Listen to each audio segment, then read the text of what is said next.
Hello and welcome to From Mrs. to Me, a podcast where you'll be inspired by courageous stories of strength and resilience told by women just like you who have been through the upheaval of divorce. This is their journey from Mrs. to Me, finding their true identity and creating a bold, beautiful life. I'm Crissy Freeman and I'm your host, a certified life coach and divorced mother of two. Join me each week as we explore real stories of divorce and what it takes to transform and live in alignment with the real you. Hello, and welcome to another episode of From Mrs. to Me. I'm your host, Crissy Freeman. And today I decided that it's time for me to tell my story. I've interviewed now 23 guests on this podcast, which has been so beautiful and amazing. I've just made some amazing connections with women, and I love being able to share their stories and what they have learned. And what I'm finding with myself is that I need the courage to tell my own story. And while I tell bits and pieces of it, I don't always tell the whole story. And because I have so many women on this show who do share their stories, who are vulnerable, and that is the purpose of this show, is so that others of you out there can connect to these stories. And yet I haven't shared mine. And so I'm going to be vulnerable today, and I'm going to share the truth, my real story of divorce and transformation. And I decided that I'm going to start by just telling you a little bit about my background, because I think that's important for you to hear in order to understand my story a little bit more. So I was born in a small town in Maine, and I grew up on a farm, which was amazing. I had so many fun experiences from having that opportunity. And I also was a child of divorce. And as a result of that, I had two parents who, when they split, there was a lot of anger and animosity. And the role that I immediately took on was the role of peacemaker, the role of being funny, the role of trying to keep things light, the role of trying to fix everybody so that we didn't have a lot of conflict in the home.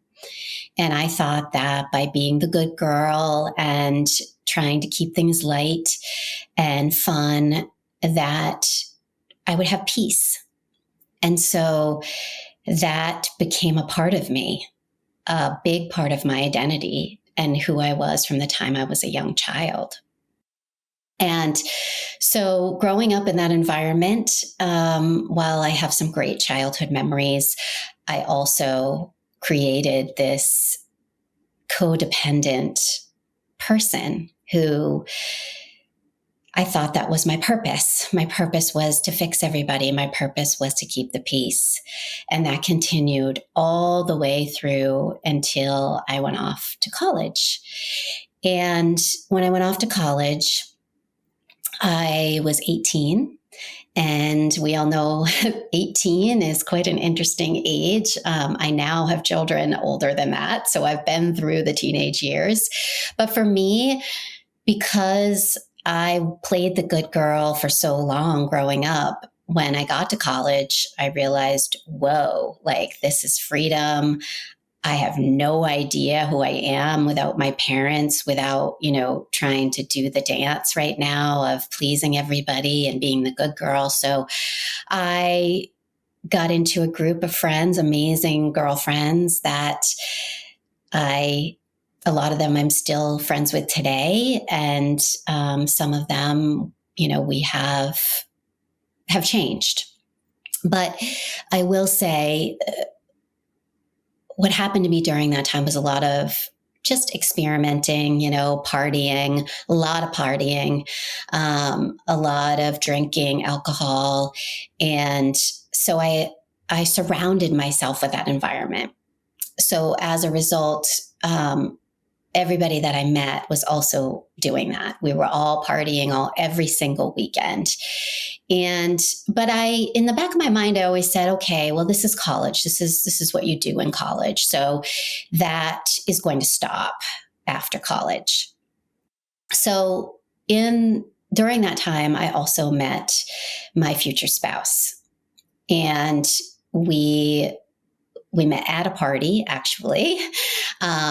I was in a sorority, he was in a fraternity, and we did a lot together. And so we also partied together and did a lot of partying, as I said. And so after college was over and I began sort of our new life, professional life, got myself a job because I had my degree now, and got into the field of human resources, which is where I spend a majority of my career.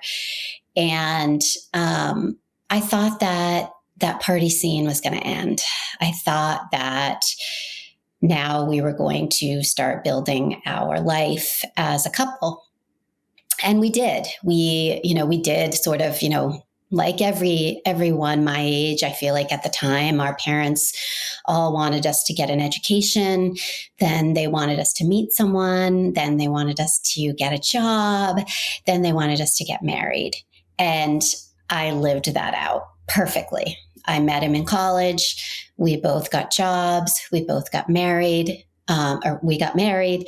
And then we had kids. So that was the next phase. So, excuse me, throughout this time, as I was, as we got married, even right before we got married, after we had graduated from college, I kept saying to myself, okay, the partying is going to stop. The drinking is going to stop. And I remember saying to my spouse at the time, do we need to be doing this every single weekend?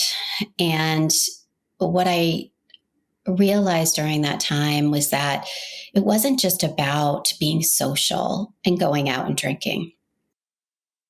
It became about drinking to excess, to the point of him blacking out, to the point of him not coming home when he said he was going to come home. And I started to pull away from that. I tried to pull away from that. And I also thought that I needed to do what he wanted me to do, which was continue to live this life, continue to, just continue to be social. I never was a heavy drinker. Even in college, when I did experiment with drinking and drink, I still wouldn't consider myself a heavy drinker. I was always sort of the one that, everybody would call me a lightweight because, I would only have a few drinks and I'd be okay after that. Of course, there were some experiences that I do regret and that I did learn from. But for the most part, I never considered myself a heavy drinker. However, my former spouse, he surrounded himself with it.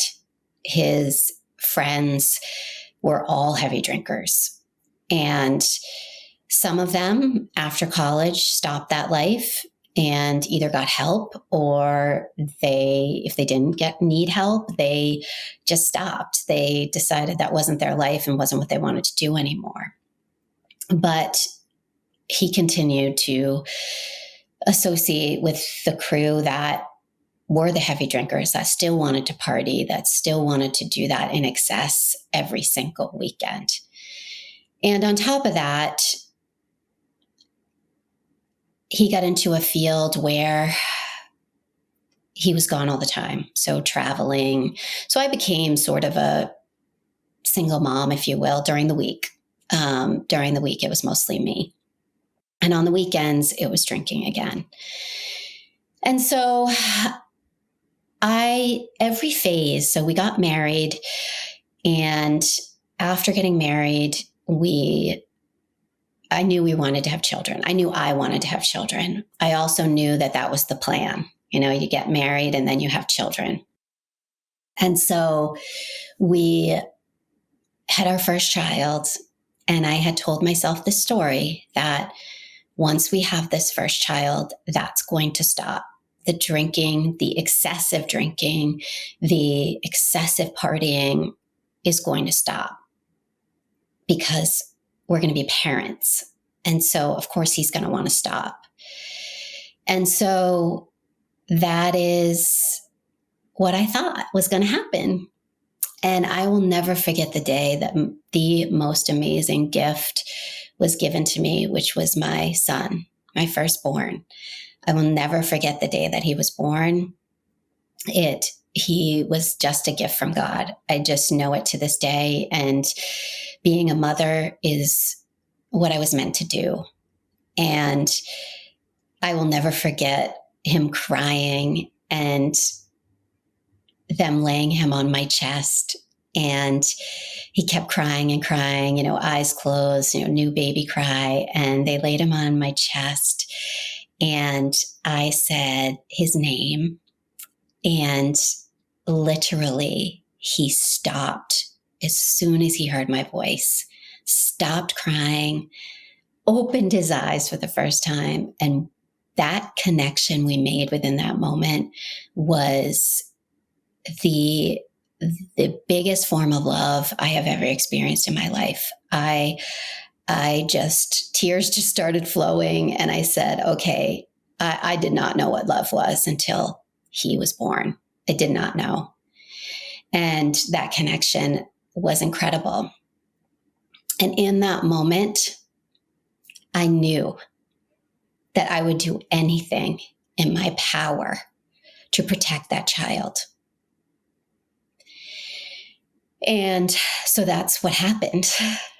It became my mission to be not only to love that child completely, but to protect that child completely. And well, right, wrong, or indifferent, I lost a sense of myself in doing that. And because I wanted to protect him so much, there was no way that I would leave my marriage ever, because I was a child of divorce and I knew what that was like, and I would not put my children through it. And I drew a line in the sand in that moment and said, nope, I don't care how bad this gets. I will not do that. And of course, what I thought was going to happen, which was, the partying was going to stop in my mind. The drinking was going to stop, or it was going to get much less. There wasn't going to be any more of doing this in excess. And I was wrong. And so that codependent who was created from the time she was a little girl became the biggest codependent she could ever be. And that was me. And that was thinking that I could fix him, thinking that I could get him to stop, that I could not leave because, first of all, there was a fear in leaving, not only because of my parents' divorce and not wanting to put my children through that, but also because I was so afraid that if I left, I couldn't protect my children from the drinking. And it became the biggest secret of all time. On the outside, I had it all. I had a beautiful home. I had nice clothes. I had great cars. We took lots of vacations. On the outside, oh yeah, it looked like I was living the dream.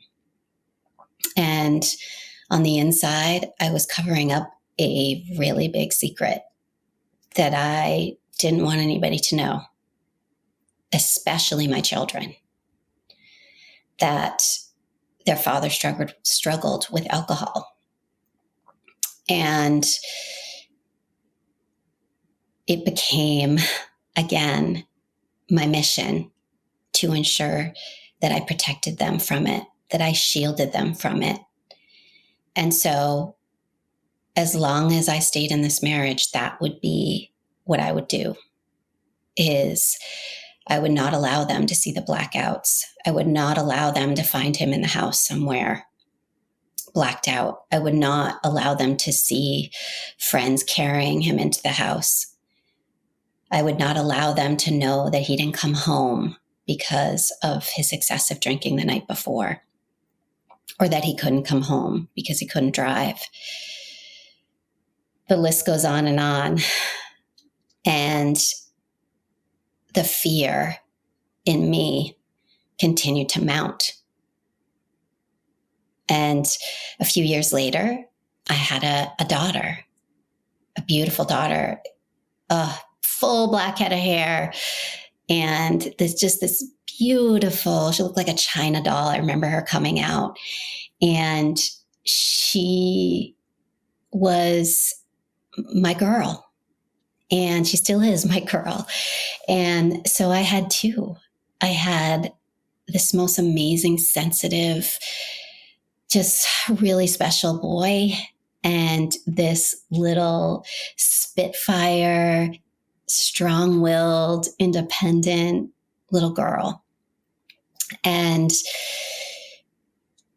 once again, my mission was to not allow them to see the pain, to see the fear, to see the result of the excessive drinking, the excessive working, the excessive struggles that we had as a couple, which was me continuing to say, you need to stop or I'm not going to stay, and always being an empty threat.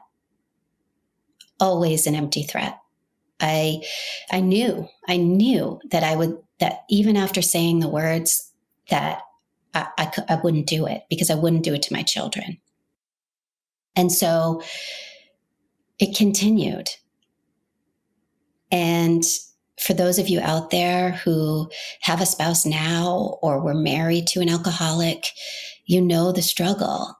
And you most likely are also a codependent, or you lived as a codependent, trying to hide, trying to fix them, trying to make sure that everything was okay, walking on eggshells every day, wondering when the next shoe was going to drop.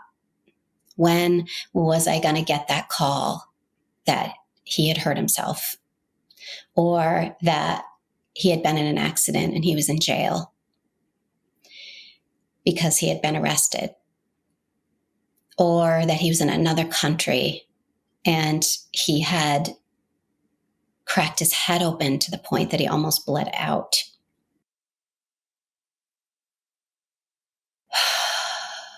So many moments of fear, of waking up in the morning or in the middle of the night and wondering where he was, but not wanting my children to know, because I didn't want them to feel that fear. Little did I know that these children are so aware. They pick up on our energy. So if there's anything that I can say to you out there who are in that place of should I stay or should I go, or holding on because of the children, let me tell you, they are learning from us and they are watching us. And they know what we are going through. They know the struggles that we are experiencing. They know the fear that we are holding on to, even if we are doing our damnedest to protect them from it. They feel it and they know something is off. And we can't go back. We can't fix mistakes we've made in the past, but we can learn from them. And it took me a long time to learn. And, I stayed in this place of should I stay or should I go for years. for years. My girlfriend, one of my really close best friends of all time, still says to me to this day, remember when we said we were going to burn all your books?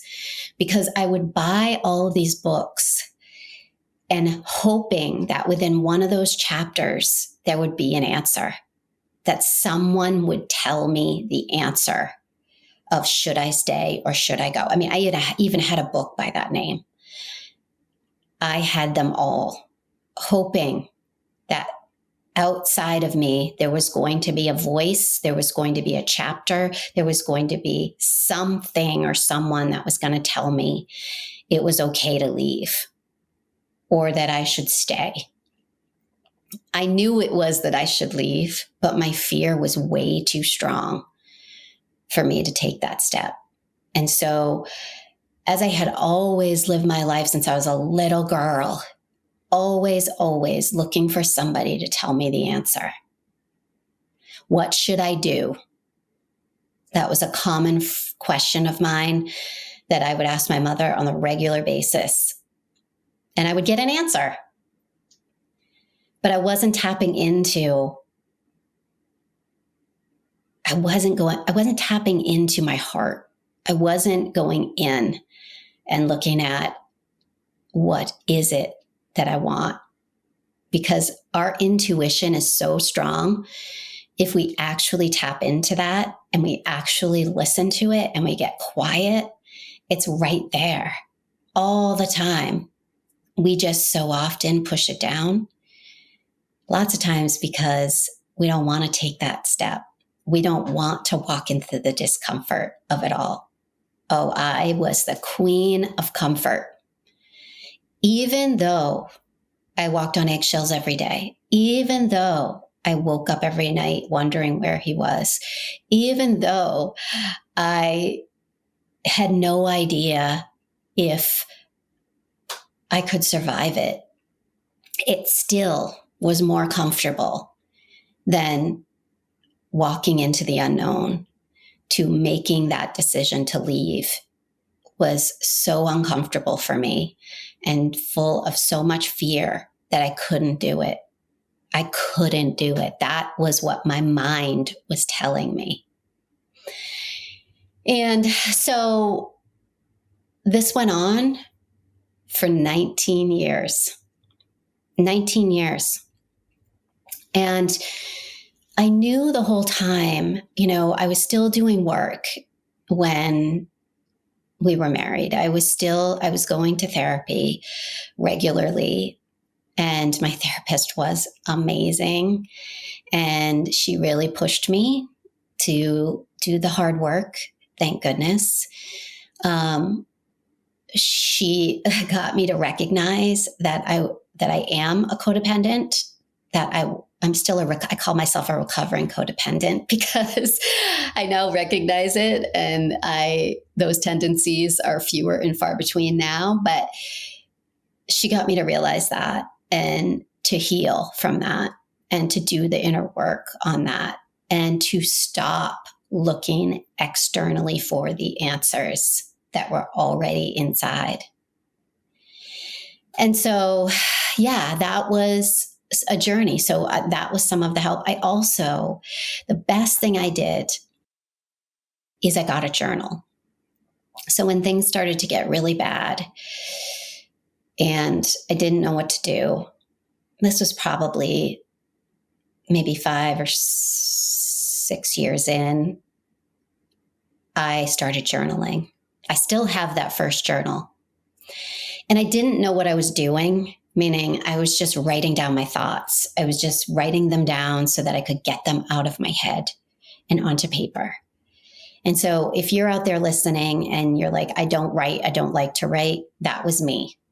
And so instead of thinking about sentence structure and perfection and what I wrote, I had to learn that just putting words on paper, they don't even have to make sense. Just putting them on paper and the exercise of writing is so healing for me. And even if, you're typing it out on a computer, it is so healing to write those words out. so that you can release them. And so that's where the healing journey started for me. And, we separated multiple times. Again, the fear and the promises and all of that brought me back several times. But I always knew in my gut that I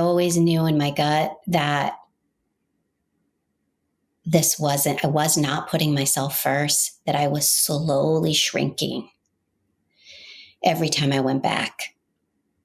And so I thought the fear was around being alone. I really did. I really thought, I can't be alone. I can't be alone. And really what it was is that I was afraid of my own thoughts. I was afraid of the quiet and not knowing what to do within that. It was like the walls were just shrinking, closing in on me. And that fear kept me from moving forward. And of course, as moms, we're always afraid, right? We're always sad about leaving our kids behind, meaning we're not leaving them completely, but not seeing them every other weekend, or not seeing them, whatever the schedule is that you work out with your co-parent or former spouse. There's a fear about that. You want to see your kids all the time. And going through that was a huge factor for me. But I'm here to tell you right now, if you are staying for the kids, it's the wrong reason. And I can say that firmly. And every single woman I've had on this podcast, when we have talked about this topic, has said the same exact thing. Do not say that you are leaving for the children. That's not the right reason. Or you're staying for the children. That's not the right reason to stay. And my own son actually said to me, I will never forget it. I was sitting in the driveway. We had been separated. I was in and out of the house, and we were in the car one day, and we were pulling out of the garage, and he put his hand on my lap, and he looked at me, and I burst into tears because I could just see the love in his heart, in his eyes. And in this just sweet, compassionate voice, he said to me, "It's okay, Mom. We're going to be okay. And I want you to be happy." Whew. It's hard to say that. Every time I go back to that, it's like just a wave of emotion, because it was so impactful. It was so impactful. And I knew that everything that I thought I was protecting them from, I was not protecting them from. I needed to model the behaviors that I want them to be proud of, that I want them to see, that I want them to know if they are ever in a similar situation, that they can put themselves first, that they can make a decision to be happy, to create a life that feels good, that is authentic to them, where they don't have to give up themselves for somebody else.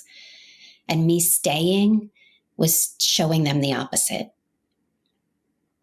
So yeah, that was incredibly impactful. So the other thing that was incredibly impactful is that I had been looking for years at this retreat center, that I kept getting pamphlets from them for so many years. And I would look at them and I'd go, yeah, I need to do this. I need to do this.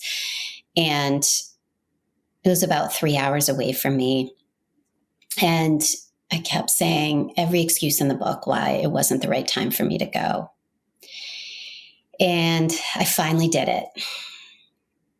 After journaling, after therapy, after talking to a coach, after all the work that I'd been doing, finding meditation, all of that, I finally said, okay, I'm going to go on this retreat.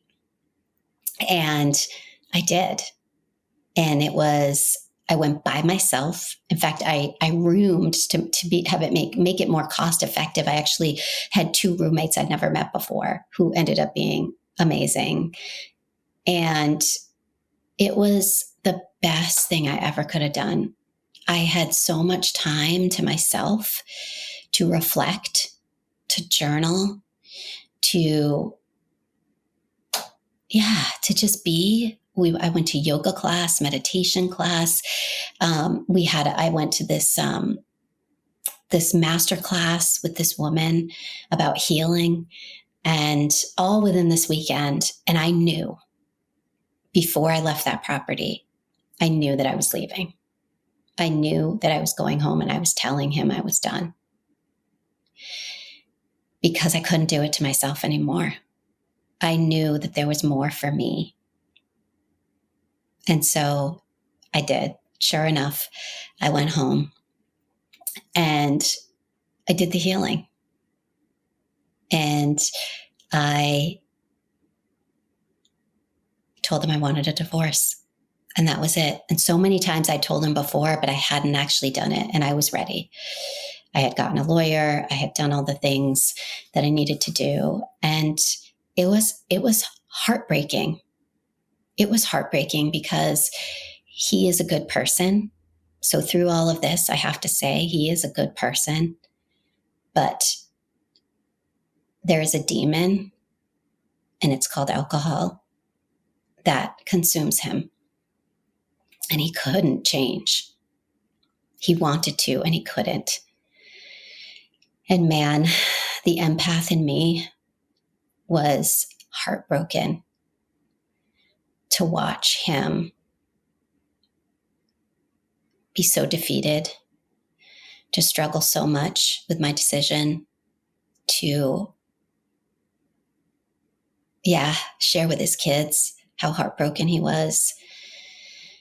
And to watch that was the most painful thing I've ever been through in my life. For him to ask to come back, it was incredibly hard. And I knew it was going to happen that way, but I had to do it for myself. I had no choice.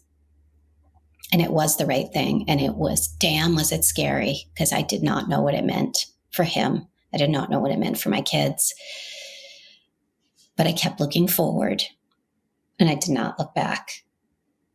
And it was the best decision I ever could have made. And so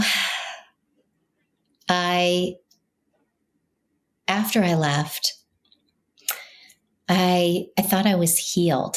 I thought, yes, I'm going to get out of this marriage and everything is going to be amazing because I finally made the decision. I'm finally out. And for any of you out there who have gone through divorce and who have made that hard decision, I think you've all been to that place where you're like, yes, and you get out, and it's not long after that everything sets in. The fear comes back, the discomfort of what's next. What do I do? The financial insecurity, the fears of being alone, or you think that's what the fear is, and you can't do it on your own. And you make some rash decisions. And I did that. I jumped into another relationship because I didn't want to feel those uncomfortable feelings. I didn't want to feel the fear of, oh my God, I'm going to be alone for the rest of my life. I'm getting older. All my mind wanted to tell me so many stories. And the problem was I was still listening to my mind. I was still letting my mind take over and say, what should I do? And start seeking again for answers, looking externally of myself when the answer was right here. And so, I ended up in a very toxic relationship, a very scary situation with someone who, I don't want to label them a narcissist, but had all of the narcissistic tendencies. The treatment I received was unacceptable. The way he spoke to my children was unacceptable. And I allowed it for too long.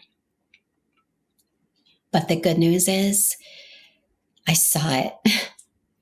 And what I got during that, though, was I was introduced to this beautiful platform called Clubhouse.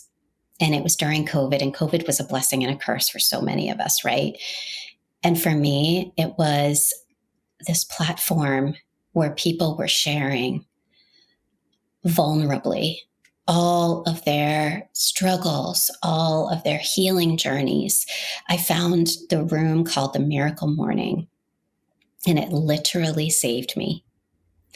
If you don't know about the Miracle Morning, it's someone by the name of Hal Elrod wrote a book, and it's titled The Miracle Morning. And it's all about his journey after he was in a bad accident and how he recovered from that using habits.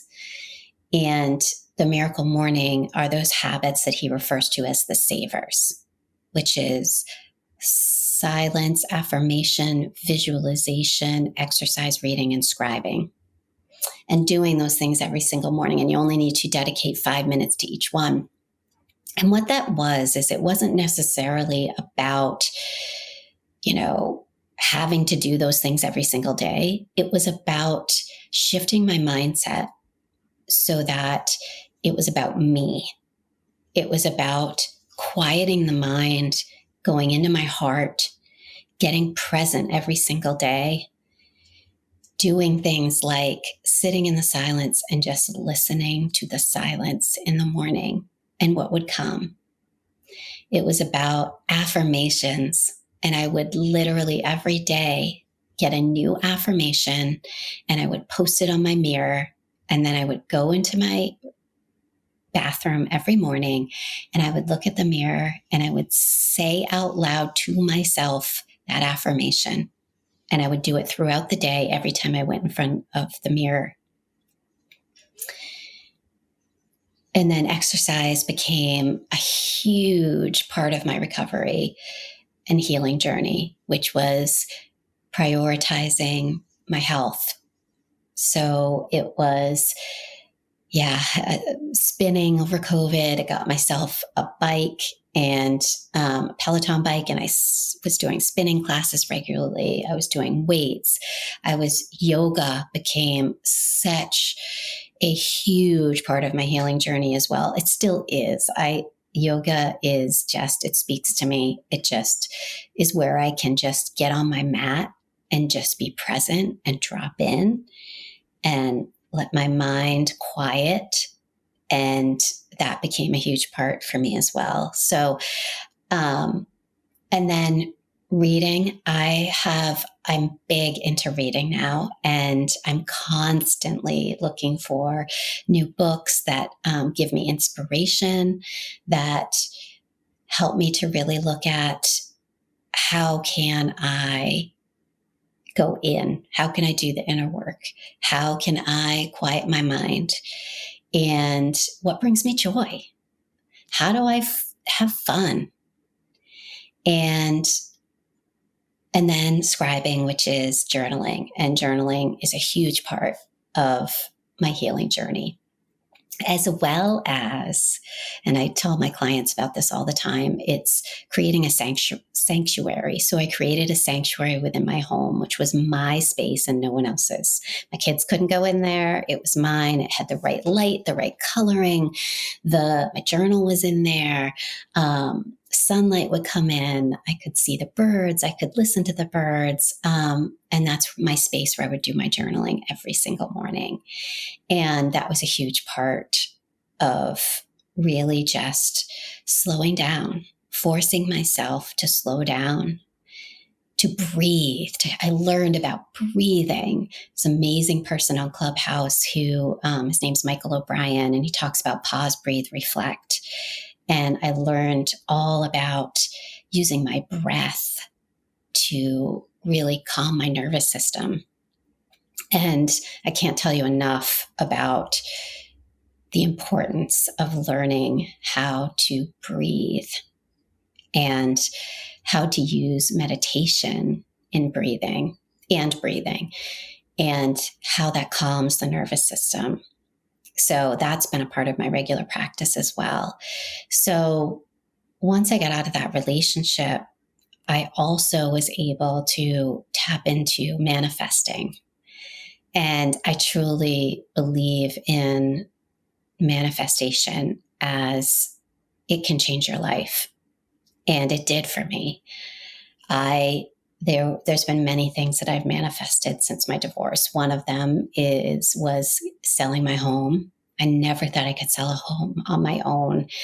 And it was a big house. I couldn't maintain it anymore, but it was the family home. And I did not think I could figure out how to sell it and purchase a new one. And at the end of COVID, when the market was crazy, but I journaled about it. I posted things around my house about it. I visualized exactly where I was going and what it was going to look like.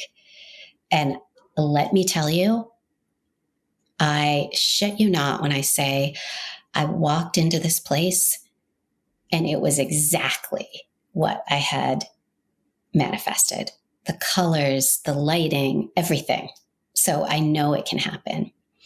And then when I felt like I'd really done the work and really become clear about what I wanted in my next relationship, I also started working on manifesting that, which was getting really clear about who I am, what I want in my next relationship, and how to manifest that. And it's all divine timing, let me tell you, but it absolutely did happen for me. And I'm happy to say I have the most amazing relationship now with the most loving, kind, amazing human who is just a beautiful partner. And so for anybody out there who is thinking, I'm never going to meet that person, you are. When the time is right, you are. Trust me, I was there. So that's my journey. That's my story. And I hope it resonated with someone out there. And if it did, please reach out to me. Please leave a comment. Please rate this podcast. And if you want to join a community of women who is supportive, or you want to get additional tools and resources, join the From Mrs. to Me community on Facebook. It's From Mrs. to Me, Rediscovering You After Divorce. So I hope to see you there, and I hope to see you here next time. And as I always say, you can't pour from an empty cup. So keep doing the inner work, and I'll see you here next week. I hope you enjoyed another episode of From Mrs. to Me, real life stories of real women and their journey of transformation after divorce. I'm Crissy Freeman, and if you like this episode, please drop a review in Apple Podcasts or wherever you listen to your favorite podcasts. Do you have a story to share? Are you ready to inspire other women on their journey through divorce?